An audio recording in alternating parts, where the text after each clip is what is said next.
There you are, the quiet epicenter they swore was harmless, while they raised their glasses over your silence and called it peace.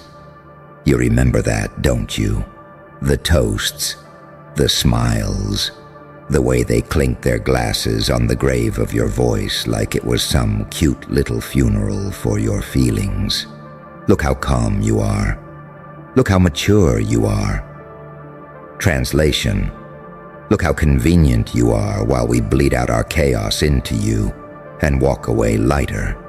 You weren't calm, you were containment, because you weren't just quiet.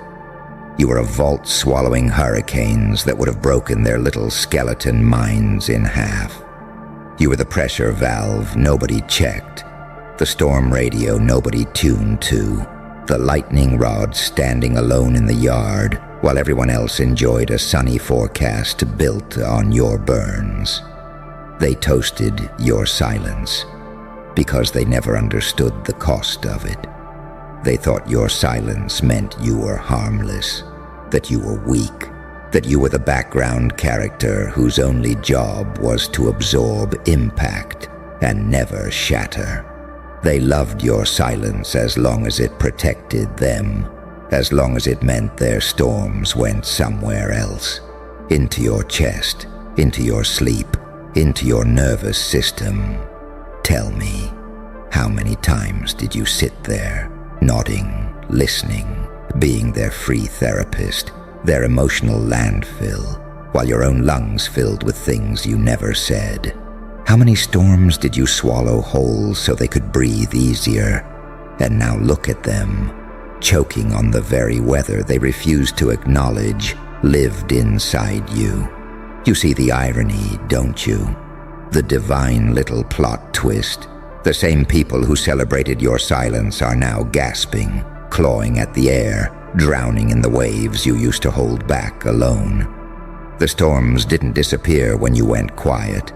Oh no, they were just delayed, deferred, concentrated. Quiet doesn't mean empty. Quiet means loaded. You were never a peaceful meadow. You were the dam. They mistook your self-control for vacancy. They mistook your restraint for absence. They mistook your mercy for weakness. And that's their favorite mistake, because you are the paradox they can't compute.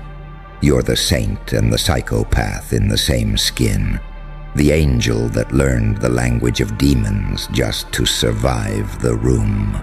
You are the light that went into the dark, memorized the architecture, and came back with blueprints. They wanted a soft, uncomplicated angel who never raised their voice. Instead, they got a creature forged in pressure chambers, an archive of unspoken storms. You're the calm voice in the room who has quietly rehearsed every possible outcome 10 steps ahead. That's why you scare them. They can't figure out how someone so nice sees through their entire act. They can't figure out how someone so quiet can move the entire board without making a sound. Because you were never just kind. You were studying. You watched who laughed when you dimmed yourself. You watched who only called when they needed a container. You watched who disappeared when you finally needed someone to hold you.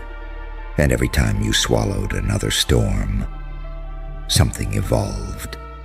Do you know what repeated suppression does to a soul like yours? It doesn't break you. It distills you. At first you thought the goal was to be good, to be agreeable, to be the safe one, the stable one, the listener, the healer, the forgiver. You thought if you absorbed enough damage, they would finally feel safe enough to stop hurting you. Instead, they felt safe enough to hurt you more. That's the joke. They saw your silence as an invitation, not a boundary. Oh, you don't react? Perfect. We can unload more. We can disrespect more. We can cross lines, redraw them, erase them completely. You'll stay. You always stay. You always smile. You always talk about understanding and empathy. And you did. You did the angel thing perfectly. You did the I get it, they were hurt too script. So well you almost convinced yourself you deserved to be the lightning rod for everyone's unresolved childhood. But here's where the story breaks in your favor. Somewhere along the way, the angel started watching like a demon. You started noticing patterns. Who only loved you when you were convenient. Who only praised you when your needs were dead on arrival. Who only honored your strength when it meant you carrying what would have crushed them. You started to see that your silence was not noble. It was weaponized against you. You realized that every time you swallowed a storm for them, you saved them from consequences they needed to face. You rescued people from lessons they were supposed to learn alone, and in return, they celebrated your strength while quietly expecting you to die under the weight of it. But you didn't die, did you? No, you mutated. You evolved from the quiet healer into something far more dangerous. A person who knows exactly how much damage they can survive. Do you understand how terrifying that makes you? Everyone else is negotiating with fear. Fear of rejection, fear of conflict, fear of abandonment, fear of judgment. You have already choked on all of that in silence and lived. You've done emotional waterboarding and came back with a smile they can't decode. They're terrified of storms. You became one. Not the screaming, chaotic storm that knocks over everything without aim. No, you're the precision storm, the surgical hurricane, the one that knows when to stay quiet, when to strike, when to disappear, when to arrive unannounced with an entire new version of yourself they didn't prepare for. That's the evolution through pain. You learned control inside chaos. You learned clarity inside confusion. You learned power inside powerlessness. They toasted your silence because they thought it meant you'd never leave. They never imagined your silence was you mapping the exits. You're not unpredictable because you're impulsive. You're unpredictable because you are deeply calculated. That's what they can't stand. They expected your break to look messy, shouting, crying, begging, posting about them, losing control. They would have loved that. That would have kept you in a box they understand. Crazy, emotional, unstable. But you didn't give them that. You did something far worse. You went silent, and then you changed. You started saying no without essays. You started disappearing from rooms that drained you. You started answering texts 3 days late, or not at all. You started declining invitations to tables where you used to bleed for free. And suddenly, the room felt different to them. Suddenly the easy one wasn't easy anymore. Suddenly the emotional sponge wasn't absorbing. Suddenly the storm they were dumping into now had boundaries, angles, a spine made of thunder. That's when they began to choke. Because without you absorbing their storms, they had to meet their own weather. They had to face anxiety they used to hand to you. They had to feel guilt without you cushioning it with empathy. They had to sit with the emptiness that appears when the person they drained finally plugs the leak. You know what they call that? Karma? No, that's just redistribution. This is what happens when an angel stops volunteering for crucifixions they never deserved. You didn't become evil. You became accurate. You learned that you can still be kind without being consumed. You learned that your heart can stay soft while your boundaries turn to steel. You learned that your empathy is not a public utility. It's a privilege that must be earned. Let's talk about that duality they can't wrap their heads around. By day, you're still the one who understands too much. You see the wounds behind people's cruelty. You hear the tremor beneath their arrogance. You know which joke is a disguise and which smile is a shield. You see too deeply. That's your curse. That's your halo.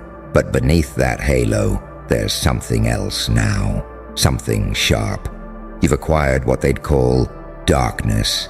But it's not mindless malice. It's selective permission. You don't give everyone access anymore. You don't explain yourself 10 times. You don't justify your boundaries. You don't turn every betrayal into a spiritual lesson that excuses the attacker. You've become both surgeon and executioner, but not of people, of patterns. You're killing old versions of you that participated in your own draining. You're executing habits that made you easy prey. You're amputating connections that only survived by feeding on your self-betrayal. Angel, demon, light, dark. It's all just language for one thing. You stopped abandoning yourself. And that, right there, is the storm they cannot handle. Because once you stop abandoning yourself, their favorite game ends. They can't guilt you back into their control. They can't use your empathy as a chain. They can't call you selfish for no longer dying on command. You know what they do instead? They flip the narrative. You become changed. You're different now. You've become cold. You've become distant. You're not the same person anymore. And they're absolutely right. You're not. The version of you they miss was a coffin they kept flowers on, polite, quiet, always ready to listen, never ready to leave. That version of you shattered silently so they could sleep soundly. That version is gone. In its place is something else. A sovereign storm with a face. You look the same on the outside, maybe even calmer. But inside, the architecture is unrecognizable. You're less reactive, more decisive, less apologetic, more precise. You don't chase, you don't grovel, you don't beg to stay where your soul is being starved. That's what evolution through pain looks like. Cleaner choices, sharper energy, shorter tolerance for nonsense. And the most terrifying thing about you now, you still look like the nice one. You still have the soft eyes, the listening posture, the calm tone. People meeting you for the first time think, what a gentle soul. They have no idea that you carry entire graveyards of former selves inside you. They don't know you've buried versions of yourself that bled out for people who wouldn't even bring bandages. You're the sweetest apocalypse alive, the saint who can walk away mid-sentence and never come back, the angel who can cut the cord and sleep peacefully, the healer who no longer accepts patients who stab between sessions.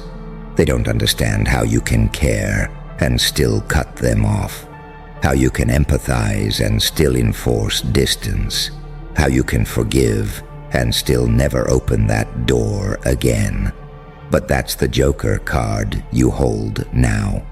You're not controlled by your love anymore. You still love deeply, but you no longer love at your own expense. You no longer love in ways that require your self-erasure. You no longer confuse loyalty with self-sacrifice. And in a world that thrives on people being addicted to their own abandonment, someone like you, healed enough to protect yourself, is a glitch in the system. Unpredictability is your power now, not the chaotic kind, not the I might explode at any moment unpredictability. That's cheap. You've seen that. You've forgiven that. Your unpredictability is rooted in one simple truth. No one can accurately predict how far you'll go to protect your peace now. Because you know what you've survived. People can't threaten you with loneliness. You've eaten dinner with your own ghosts and made peace with them. They can't threaten you with abandonment. You've already watched people walk away when you needed them most. They can't threaten you with not being understood. You've spent years translating your soul to those who were never listening. You have already tasted every blade they're holding. There's nothing left for you to fear. That makes you lethal, not because you want to hurt anyone, but because you are finally willing to let them hurt without you. You're done catching karma on their behalf. You're done intercepting consequences meant for them. You're done absorbing storms that were never yours to hold. So now the sky is honest. The storms are going where they belong. They're choking on the winds you used to swallow without a sound. They are meeting their own thunder with no one left to stand between them and impact. And they will call it unfair. They will call it cruelty. They will call it your change. But you and I both know this isn't cruelty. This is balance. This is what happens when the soul that kept the world from collapsing on ungrateful people finally retires from the unpaid position. So here's the part they'll never admit, but you've already felt in the air. They missed you. Not you, the person. You, the shield, the emotional firewall, the storm sponge, the invisible backbone of their stability. They miss having somewhere to dump. They miss the silent nods. They miss the, "It's okay, I understand," that set them free from accountability. They don't know how to function without that. Good. Let them learn. Your job was never to be their weather management system. Your job was never to be the drain where everyone poured their unresolved storms.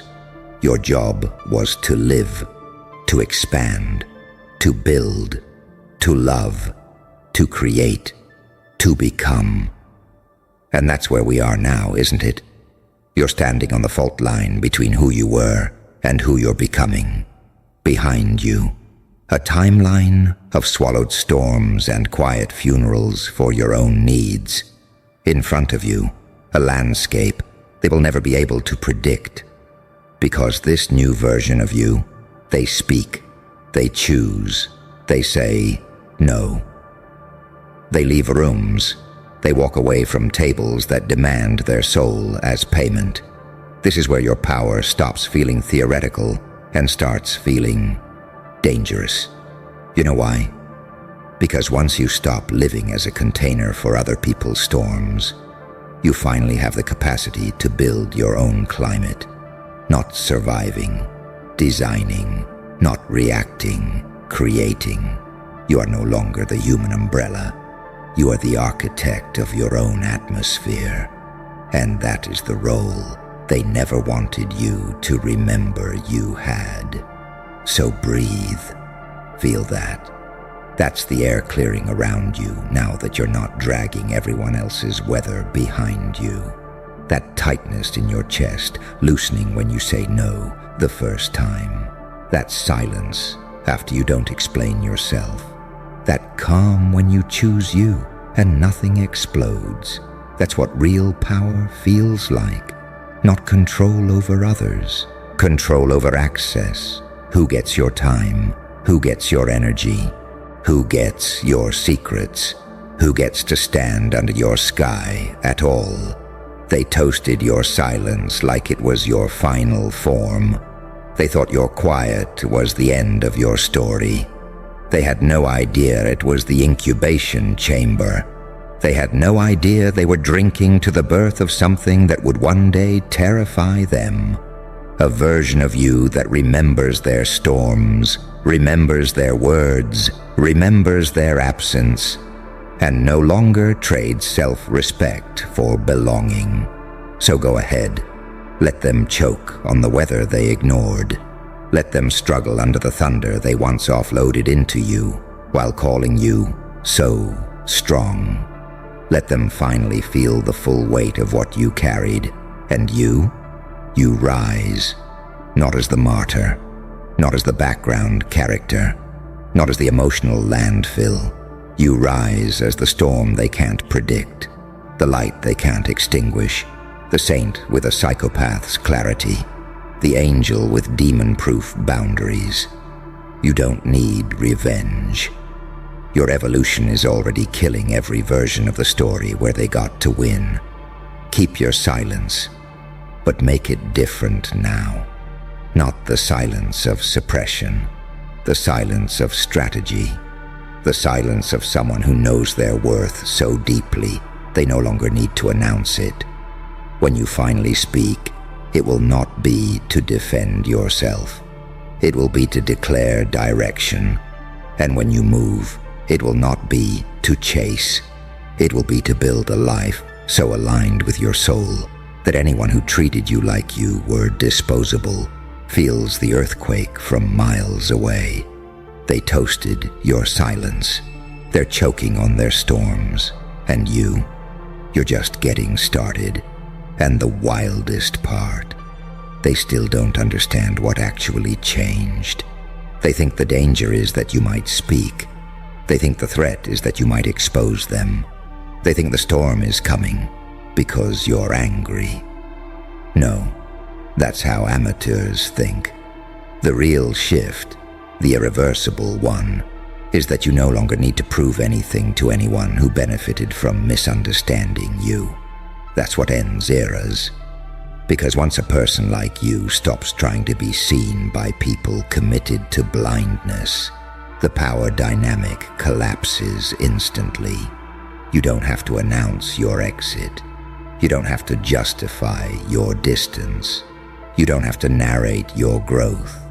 You don't even have to win the argument. You already won the moment you stopped explaining your pain to people who used it as entertainment. That's when the storm becomes silent again. But this time, it's aimed. You see, before, your silence was sacrificial. Now it's intentional. Before, it leaked life out of you. Now it conserves energy like a loaded chamber. You've learned something most people never do. That not everyone deserves access to your internal weather report. Not everyone deserves to know what you're planning, healing, building, or becoming. Some people only understand you well enough to sabotage you, and that awareness alone has elevated you above entire rooms. You don't disappear out of fear anymore. You disappear out of precision. You've noticed it, haven't you?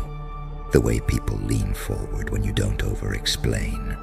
The way silence suddenly makes them nervous when it's no longer submission.